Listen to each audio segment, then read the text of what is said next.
हमारी संस्कृति, हमारे संस्कार सदा रहे हमारे साथ। भारत के महान ग्रंथों और काव्यों का संपूर्ण संकलन। सब्सक्राइब करें तिलक।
चरण वंदना गुरुदेव।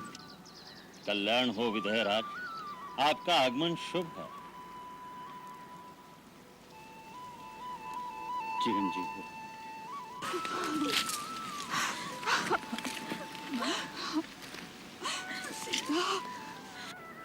गुरुदेव, महाराज दशरथ के स्वर्गवास पर अयोध्या के साथ मिथिला भी शोक में डूबी हुई है। अब तो आप ही के चरणों का सहारा है। विधेयराज, आपके जैसा ज्ञानी पुरुष अगर शोक करे तो इन कुमारों को आश्रय कौन देगा? वत्स राम, भरत, लक्ष्मण, शत्रुघ्न, मैं दूतों से सारी बात सुन चुका हूं। तुम चारों ने रघुकुल की कीर्ति गाथा में आदर्श स्थापित कर दिया है। तुम धन्य हो। भैया, अब तो महाराज जनक आए गए हैं, देखना कैसे सारी स्थिति संभाल लेते हैं। हाँ हाँ भैया, उनकी बात थोड़ा ही कोई काट सकेगा। हाँ, उन्हें अपनी बिटिया की चिंता तो होगी ही। वो थोड़ा चाहेंगे कि उनकी बिटिया वन में भटके। ई न कहो भैया, जनक जी कहने को राजा हैं, पर मोह माया से तनिक भी लिप्त नहीं। देखना कैसे निष्पक्ष भाव से धर्म की बात करेंगे। अपने भरत क्या कुछ कम है? उन्होंने श्री राम को कैसे धर्म संकट में डाल दिया है। इस समय तो भैया एक पलड़े में धर्म है और दूसरे में प्रेम। जनक जी को बराबर तौलना है। देखना है कौन सा पलड़ा भारी रहता है। बहन, मिथिला नरेश के आने से हम सबको बड़ी आशा बन गई। इस समय दोनों घर में वही सबसे बड़े हैं। मन से चिंता निकाल दो महारानी, प्रभु सबका मंगल करेंगे। दोनों भाई अपनी अपनी बात पर अटल है। मैं क्या करूं? मेरा तो हृदय कांप रहा है बहन। इतनी अधीर न हो महारानी, हर रात्रि के बाद प्रभात अवश्य आती है। अब पतवार महाराज जनक के हाथ में है। राम वन में रहे या अयोध्या में, मुझे कोई अंतर नहीं पड़ता। परंतु मेरे भरत की व्यथा जिस प्रकार मिटे, वही निर्णय महाराज दे। देवी, देवी आप उनसे अवश्य कहिएगा। अच्छी बात है। अब आज्ञा दो राजमाता।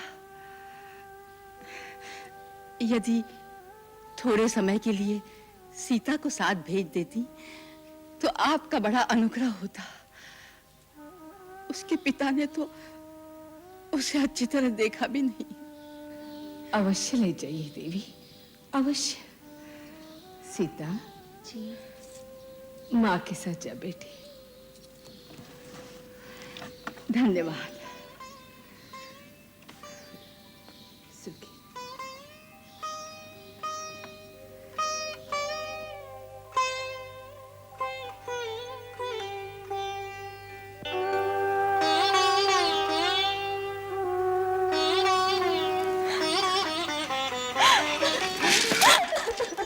बेटी,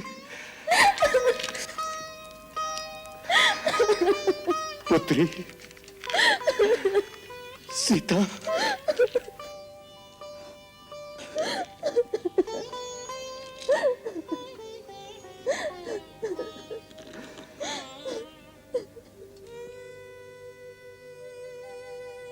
मेरी लाडली, तेरा ये वेश देखकर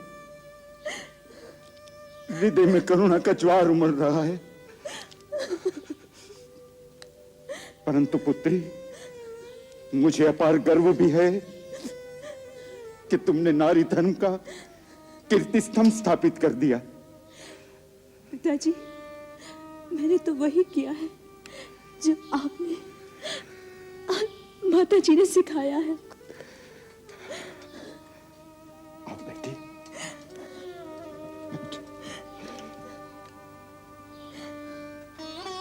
वैदेही, तुमने तिरहुत और अगत दोनों को पवित्र कर दिया। तुमने दोनों कुलों की कीर्ति बढ़ा दी। तुमने माता पिता के मस्तक गर्व से ऊंचे कर दिए। देव नदी गंगा केवल 3 पथों पर प्रवाहित होती है,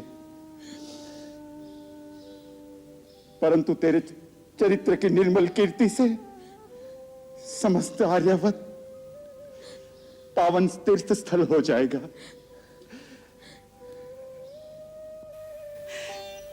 सुनिए, महारानी कौशल्या कुमार भरत के लिए अत्यंत अधीर हो रही हैं। सब आप पर आस लगाए बैठे हैं। जहां मुनि वशिष्ठ जैसे ब्रह्मज्ञानी हार मान गए हैं, उसका समाधान जनक कैसे कर सकेगा? आप अवश्य समाधान कर सकेंगे महाराज। राजमाता कौशल्या, दोनों रानियां और अयोध्यावासी केवल भरत की चिंता करते हैं। रानी, भरत प्रेम की सीमा है तो राम धर्म कर्म की मर्यादा। राज्य की लालसा के लिए तो युद्ध होते हैं, होते रहेंगे, परंतु त्याग और प्रेम का यह अनोखा युद्ध मानव की महानता का प्रतीक है, जिसे देवता भी अवाक होकर देख रहे होंगे। देखना है कल की सभा में भगवान आशुतोष कर्तव्य और प्रेम का संतुलन रखकर सबके कल्याण का कौन सा मार्ग निकालते हैं। भगवान ही सब संभाल लेंगे। माँ, आज की सभा में भैया की प्रतिक्रिया देखकर मैं डर गया हूं। अब आपको ही मेरी सहायता करनी होगी। आप भैया को आज्ञा दीजिए, उनसे कहिए जैसे भरत कहता है वैसे ही करें। यदि आप सचमुच मुझे अपना पुत्र मानती हैं, तो कल की सभा में आपको यह कहना ही पड़ेगा। यही बात यदि राम ने भी कही कि मुझे अपना पुत्र मानती हो, तो मेरी बात का समर्थन करो। तो 2 पुत्रों के बीच बटी हुई मां किसका साथ देगी? तो ठीक है, आप उसका साथ दीजिए जिसकी बात न्याय संगत हो, जिसकी बात आपको अच्छी लगे। अच्छी लगना एक बात है और न्याय संगत होना दूसरी बात है। भरत, कई बार जो न्याय संगत होता है उससे मन को बहुत पीड़ा देता है। मुझे शब्दों के जाल में ना उलझाओ माता। आप एक बात का निर्णय दीजिए कि आज की सभा में मेरी मांग न्याय संगत नहीं थी। जो कुछ मैंने कहा, क्या उसमें कोई दोष था? नहीं नहीं, कोई दोष नहीं था। तुम्हारे तो निर्मल हृदय से निकली हुई पुकार थी। तो आप उनसे कहिए कि वो मेरी पुकार सुने। उससे क्या कहूं कि वो अपने धर्म का मार्ग छोड़ दे। मैं तुम दोनों का धर्म युद्ध देख देख कर आत्मविभोर हो रही थी। एक ओर भावना, दूसरी ओर कर्तव्य। तुम्हारी भावना का प्रभाव इतना प्रबल था कि साधारण मानो तो क्या, स्वयं मुनि वशिष्ठ भी उसमें एक बार बह गए। परंतु राम की कर्तव्य निष्ठा चट्टान के उस पत्थर की तरह है जो डूब तो सकता है परंतु लहरों की वेग में बह नहीं सकता। राम पूर्ण ज्ञानी है भरत, और ज्ञानी ही सत्य की पहचान जानता है, इसलिए जो वो कहता है वही सत्य है। अर्थात आप राम भैया का ही साथ दे रही हैं, मेरा नहीं। मैं किसी का भी साथ नहीं दे रही। मुझे तुम दोनों पर गर्व है बेटे। जो भी जीते मुझे प्रसन्नता होगी। झूठ। यदि राम भैया जीत गए और वन में रह गए तो क्या आपको प्रसन्नता होगी? नहीं। अपने हृदय पर हाथ रख के कहो, क्या आप नहीं चाहती कि राम भैया, सीता भाभी और लक्ष्मण अयोध्या को लौट चले? चाहती हूँ पगले। यदि मेरे प्राण देकर भी ये संभव हो सके तो उन्हें अयोध्या ले जाने के लिए मैं अपने प्राण भी दे दूं। और आप ये भी जानती, यदि आप आज्ञा देते कि राम कोई भी तर्क किए बिना अयोध्या लौट चलो तो उन्हें मानना ही पड़ेगा। हाँ, जानती हूँ। तो फिर क्यों ये आज्ञा नहीं देती हो माँ? क्यों ये आज्ञा नहीं देती हो? इसलिए कि माँ स्वार्थी नहीं होती। राम के अयोध्या जाने से मुझे सुख होगा, इसलिए क्या उसके कर्तव्य, उसके धर्म से विमुख होने की आज्ञा मैं उसे दे दूं? भरत, तुम्हारी पीड़ा से मेरा दुख कम नहीं है, परंतु मैं अपने मोह को राम के सत्य मार्ग की बाधा नहीं बना सकती। प्रेम स्वार्थी नहीं होता पुत्र।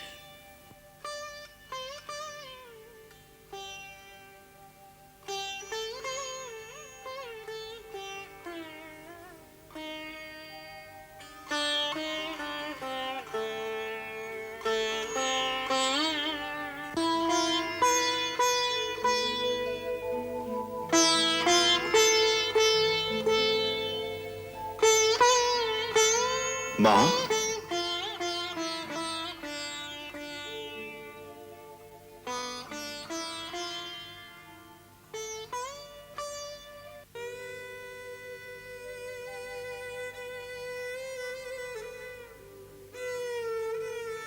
आप मुझे बुला लिया होता। राम, तुम मुझे दंड भी नहीं देते, क्षमा भी नहीं करते।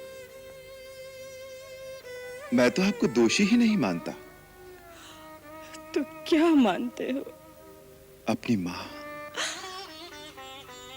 अगर तुम मुझे सचमुच अपनी माँ मानते हो तो माँ की आज्ञा मानो और लौट चलो मेरे साथ अयोध्या।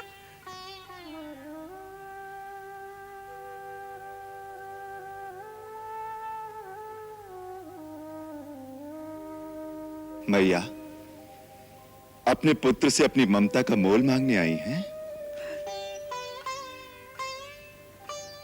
माता, यदि आपकी ममता का यही मोल है कि मैं जिसे धर्म मानता हूं उसका त्याग कर दूं, आप जिस रघुकुल की शोभा हैं उसकी कीर्ति में पिता का वचन भंग करके कलंक लगा दूं, तो कहिए, मुझे आपके चरणों की सौगंध है, मैं इसी समय अयोध्या लौट जाऊंगा। परंतु फिर मेरा जीवन रण से भागे किसी कायर की भांति एक तिरस्कारपूर्ण अस्तित्व, एक श्राप बनकर रह जाएगा।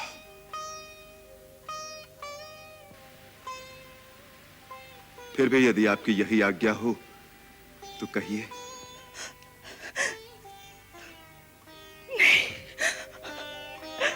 नहीं राम, नहीं।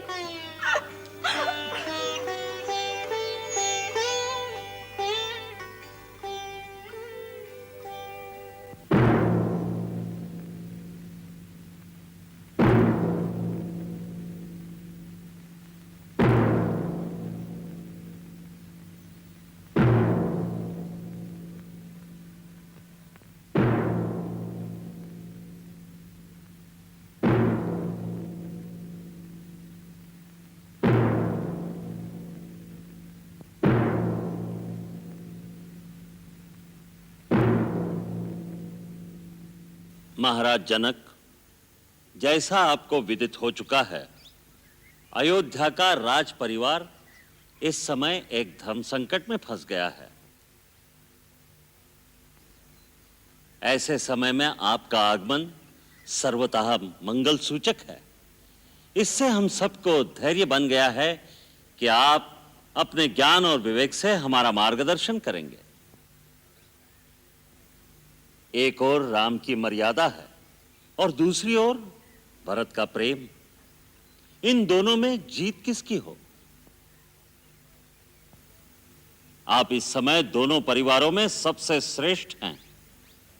इसलिए हम सब ने एक मत होकर निश्चय कर लिया है कि आप जैसा निर्णय करेंगे सभी लोग उसका पालन करेंगे। नाथ, हमारे लिए अब पिताश्री के स्थान पर आप ही हैं। आप धर्म के पूर्ण ज्ञाता हैं, इसीलिए मुझे विश्वास है कि आप मेरे धर्म की रक्षा करेंगे। मुझे अपना सेवक समझकर आप जो आज्ञा देंगे मैं उसे पूरा करूंगा।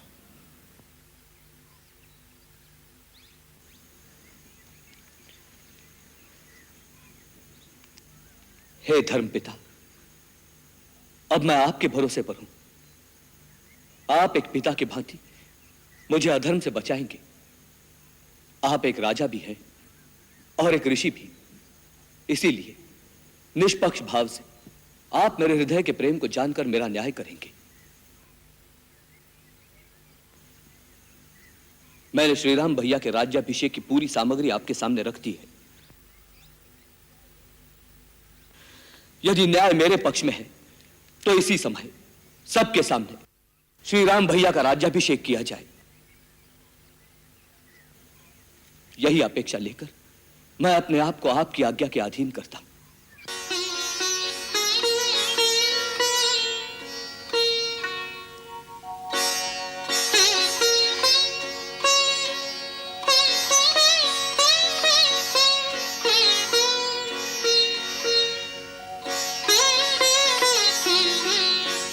श्री राम, श्री भरत,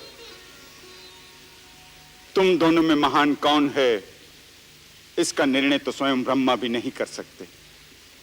फिर मैं तो एक तुच्छ प्राणी हूं। एक और धर्म और मर्यादा की सीमा है तो दूसरी ओर प्यार और ममता की परिसीमा। ऐसी दोनों महान विभूतियों के बीच निर्णय देने का साहस अत्यंत दुष्कर कार्य है, परंतु इस परिस्थिति में अपना कर्तव्य समझकर मैं भगवान शंकर के चरणों में प्रणाम करता हूं। तो जैसा उचित समझें वैसी मुझे प्रेरणा दें।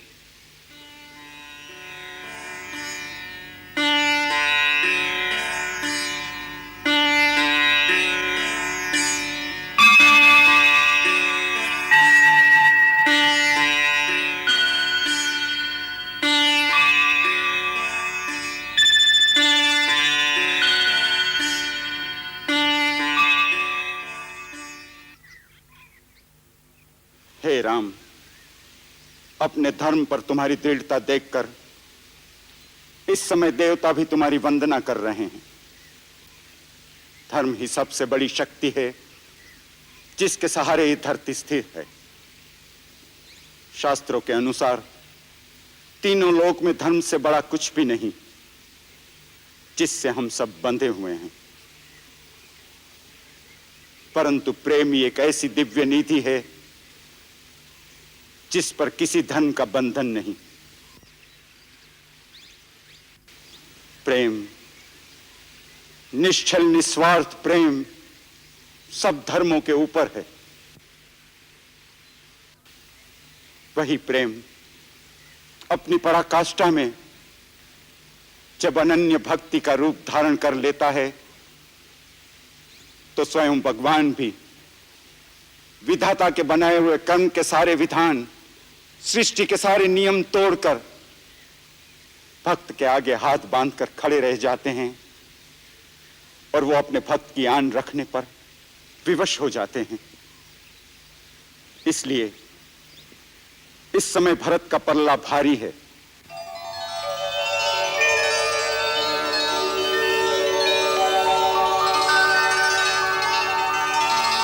राम, भरत का प्रेम निश्चल निस्वार्थ है और वो तुम्हारा अनन्य भक्त है। तुम्हारे प्रेम की जीत हुई भरत।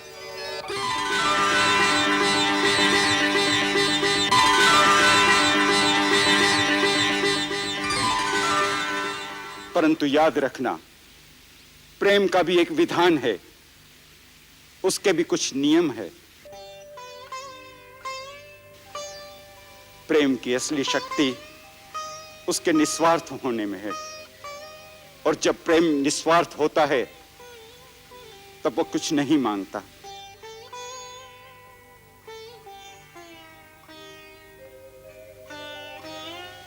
अपने प्रेमी को कुछ देना चाहता है, उसका सुख, उसकी प्रसन्नता के लिए वो सब कुछ लुटा देना चाहता है। इसलिए इस समय तुम यही निर्णय करो कि तुम अपने राम के लिए क्या दे सकते हो। प्राणों से बड़ी कोई वस्तु नहीं होती महाराज। मैं श्री राम के लिए अपने प्राण दे सकता हूं। प्राण देना सरल काम है, किंतु अपनी प्रेमी के लिए कभी कभी जीना कठिन होता है।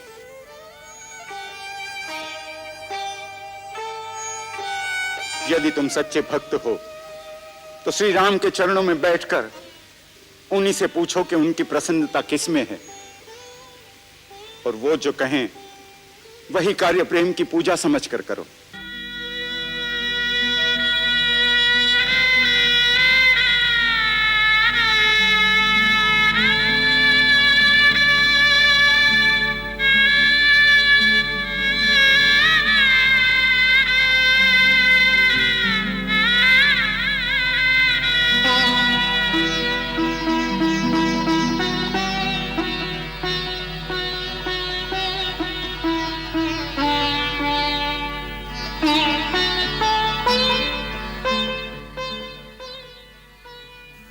महाराज, आपने मेरी आंखों से स्वार्थ के सब पर्दे हटा दिए।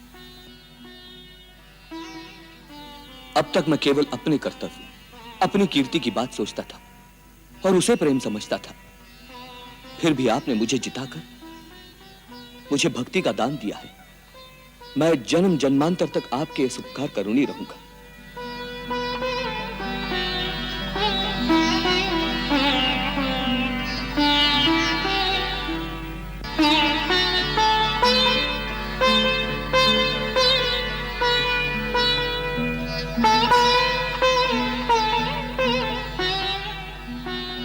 भैया,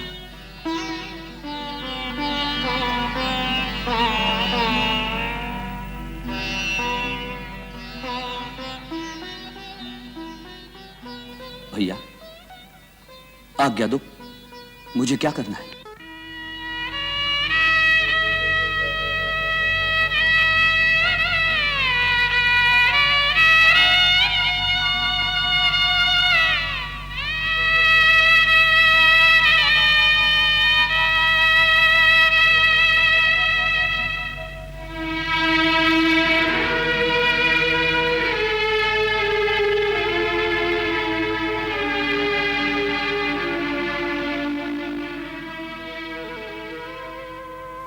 जीतने वाले नीचे नहीं बैठते भरत।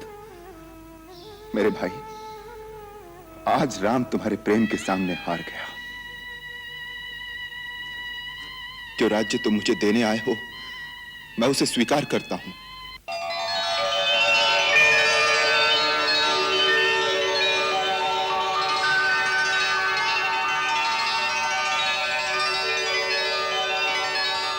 परंतु पिताश्री का वचन भी झूठा ना हो, इसलिए मेरी तुमसे एक प्रार्थना है। 14 वर्ष तक मेरे स्थान पर तुम उस राज्यभार को संभालो।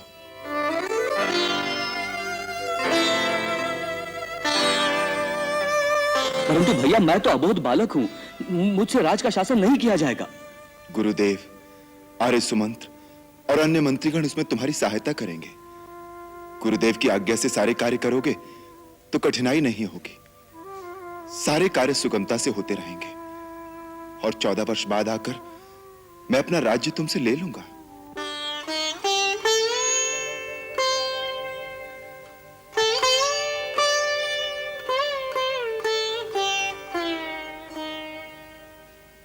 बड़े निर्मोही हो भैया। प्रेम का कोई मोल नहीं आका। प्रेम किया है तो बिन मोल बिक जाओ। अच्छा, तो बिक जाता हूं। शायद 14 वर्ष का बिछोही मेरे पापों का प्रायश्चित कर दे। परंतु एक बात याद रखना भैया, 14 वर्ष के बाद यदि आपने आने में एक दिन की भी देरी की तो इन चरणों की कसम खाकर कहता हूं, आप अपने भरत की चिता जलती देखेंगे। नहीं भरत, नहीं।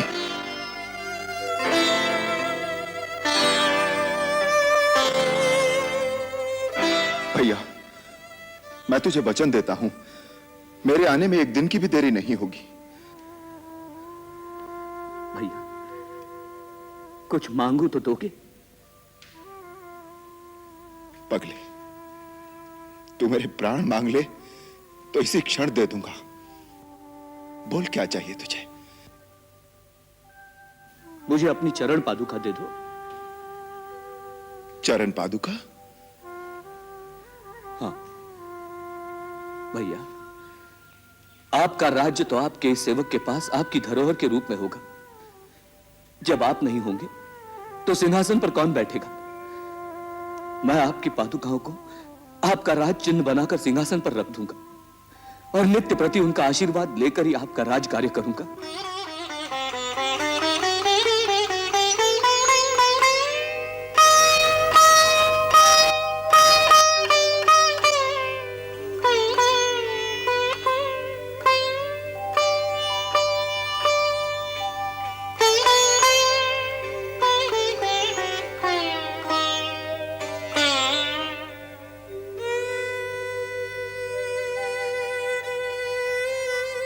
लक्ष्मण,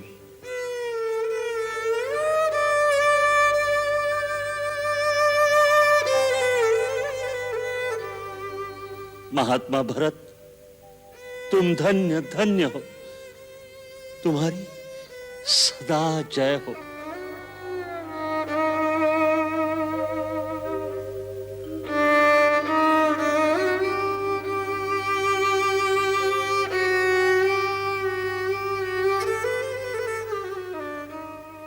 भैया, एक बार अपने चरण इन पर रख दीजिए।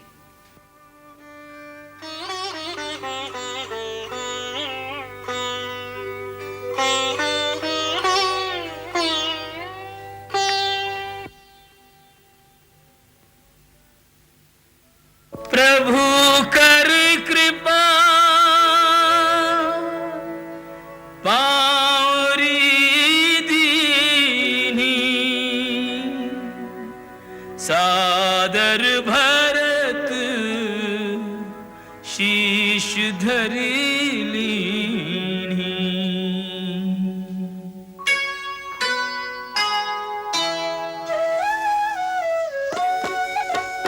राम भक्त ले चला रे राम की निशानी, राम भक्त ले चला रे राम की निशानी। शीश पर खड़ा हूँ अखियों में पानी, राम भक्त ले चला रे राम की निशानी।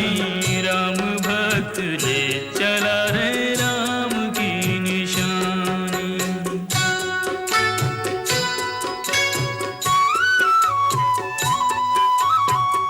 शीश खड़ा ले चला ऐसे राम सिया जी संग हो जैसे। अब इनकी छाँव में रहेगी राजधानी, राम भक्त ले चला रे राम की निशानी। राम भक्त ले चला रे राम की निशानी। एक दिन तुम मुझे छोड़कर चली गई थी, आज मैं तुझे छोड़कर जा रहा हूँ। पल छिन लागे सदियों जैसे, 14 वर्ष कटेंगे कैसे। जाने समय क्या खेल रचेगा, कौन मरेगा कौन बचेगा। कब्र मिलन के फूल खिलेंगे, नदिया के दो फूल मिलेंगे। जी करता है यहीं बस जाएं, हिल मिल 14 वर्ष बिताएं। राम बिन कठिन है एक घड़ी बितानी। राम भक्त ले चला रे राम की निशानी। राम भक्त ले चला रे राम की निशानी।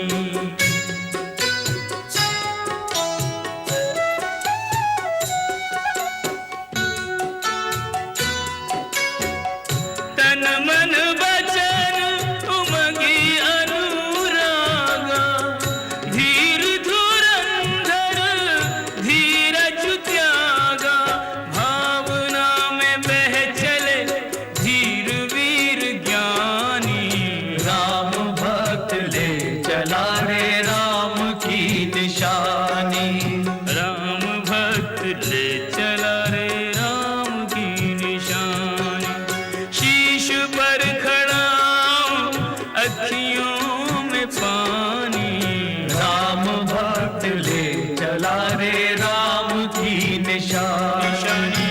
राम भक्त ले चला रे राम की निशानी।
मंगल भवन अमंगल हारी, जब हो सुदशरथ अजिर बिहारी।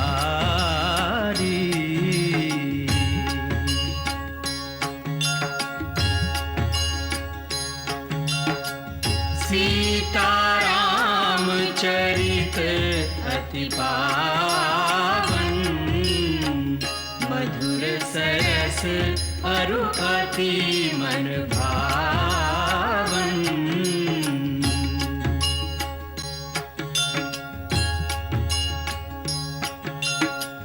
पुनि पुनि कितने हो सुने सुनाए, हिय की प्यास बुझत न